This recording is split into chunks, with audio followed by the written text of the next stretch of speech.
அறம் சார்ந்த வாழ்க்கை வாழ வேண்டும் என்று எண்ணும் வியூவர்ஸ் அண்ட் ஸ்டூடெண்ட்ஸுக்கு ஒரு அன்பான வேண்டுகோள்.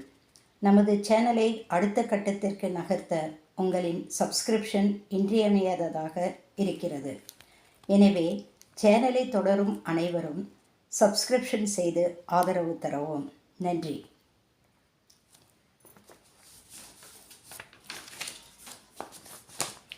அடுத்து நாம் பார்க்க போகும் கடிதம், நகரத்தில் உள்ள மருத்துவக் கல்லூரியில் மதிப்பெண்களின் தகுதி அடிப்படையில் சேர்ந்த நண்பனுக்கு வாழ்த்துக்கள் மற்றும் அறிவுரையை கூறி கடிதம் ஒன்றை எழுதுக.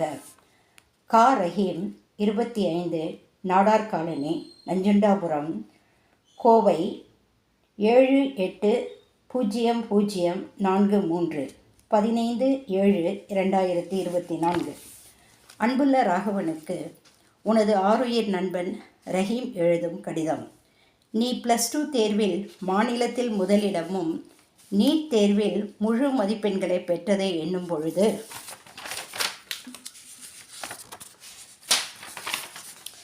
என் மனம் சொல்லனா மகிழ்ச்சியில் திளைக்கிறது. ஆனால் இனிமேல்தான் நாம் மிகவும் கவனத்துடன் சிந்தனை சிதறல் இன்றி வாழ வேண்டிய தருணத்தில் இருக்கிறோம்.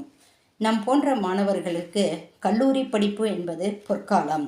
எத்தகைய இடர் வந்தாலும் அனைத்தையும் தாண்டி நம் லட்சியத்தை அடைய வேண்டிய தளம் அமைக்கும் நேரம் இது. உடன் பயிலும் மாணவர்களில் நல்லவனாக நேர்மையாக உள்ளவனை உன் நண்பனாக தேர்ந்தெடு. பணத்தை கண்டு மயங்காத உன் மனம் எனக்கு நன்றாகவே தெரியும். இளவயது என்பது காட்டாற்று வெள்ளம் போன்றது. காட்டாற்றை அணை கட்டி தேக்கி வைத்து விளைநிலங்களுக்கும் குடிநீருக்காகவும் தொழிற்சாலைகளுக்காகவும் திட்டமிட்டு பயன்படுத்துவதைப் போல நாமும் நம் நேரத்தை, சிந்தனையை, நம் மக்களை, நம் நாட்டை வளப்படுத்தும் முயற்சியில் செலவிட வேண்டும். இந்த வயதில் நூலகம்தான் நம் உலகம் என்றிருக்க வேண்டும். நூலகத்தை முறையாக மாணவ பருவத்தில் பயன்படுத்தியவர்கள் எல்லாம் பின்னாளில் தலைவர்களாக, சீர்திருத்த செம்மல்களாக, தலைமுறையை வழி நடத்தும் வழிகாட்டிகளாக விளங்கியிருக்கிறார்கள். கலாச்சாரத்தில் மேலை நாடுகளை பின்பற்றாமல் அறிவில் மேம்பட்டு மேலை நாட்டவருக்கும் மேலாக நம் அறிவு தளத்தை மேம்படுத்துவோம். நீ சென்னையில் இளநிலை மருத்துவ படிப்பை முடிக்கும் பொழுது நான் கோவையில் இளநிலை மருத்துவ படிப்பை முடித்திருப்பேன். நீ சேர்ந்துள்ள MMC கல்லூரி புகழ்பெற்ற கல்விக்கூடம். அங்கே பேராசிரியர்கள், மருத்துவத்துறையில் உச்சம் தொட்டவர்களின் சொற்பொழிவுகள் அடிக்கடி நடக்கும். அது நமக்கும்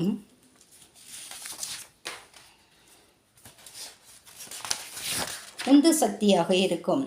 அவ்வறிஞர்களின் சொற்பொழிவுகளை பதிவேற்றி எனக்கும் அனுப்பிவை. உடற்கூர் ஆராய்ச்சியில் கவனத்தை மிகக்கொள். அதில் ஏதாவது புதிய வழிமுறைகளை சொல்லிக் கொடுத்தால் பதிவேற்றுக்கொள். பின்பு நீ ஊருக்கு வரும்பொழுது எனக்கு அதை விளக்கு. நானும் என் கல்லூரியில் நடக்கும் விசேஷ உரைகளை, சொற்பொழிவுகளை அனுப்பி வைக்கிறேன். 12 வருடம் ஒன்றாக இணைந்து கம்பைன் ஸ்டடி செய்துவிட்டு இப்பொழுது ஆளுக்கு ஒரு திசையாக வலசை செல்லும் பறவை போல் திசை மாறி நிற்பது மனதிற்கு வலியாக இருக்கிறது ராகவா. சரி, நாம் மேற்கொண்ட லட்சியத்தில் ஒருவருக்கொருவர் உறுதுணையாக இருந்து நம் கிராமத்தில் ஒரு மருத்துவமனையையும் தொழில் கூடமும் பள்ளி கட்டணம் என்ற பெயரில் பெற்றோர்களை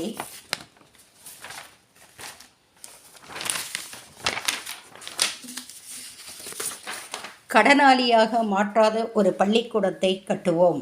அதற்கு வேண்டிய பொருட்செல்வத்தை இருவரும் பகுதி நேர வேலை செய்து சேமிப்போம். வானம் நம் வசப்படும்.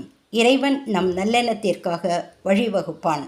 பெற்றோரின் தியாகத்தையும் ஆசிரியர்களின் கடின உழைப்பையும் நம் வாழ்நாளில் செயலாக்கி பின்வரும் தலைமுறைக்கு மிகச்சிறந்த உதாரணமாக திகழ்வோம். உன் உடல் நலத்தை நன்றாக பேணுவாயாக. இப்படிக்கு அன்புடன் ரஹீம். உரைமேல் முகவரி: ஆ. ராகவன், அறை எண் 3, மெட்ராஸ் மருத்துவக் கல்லூரி, சென்னை 6000003. நன்றி.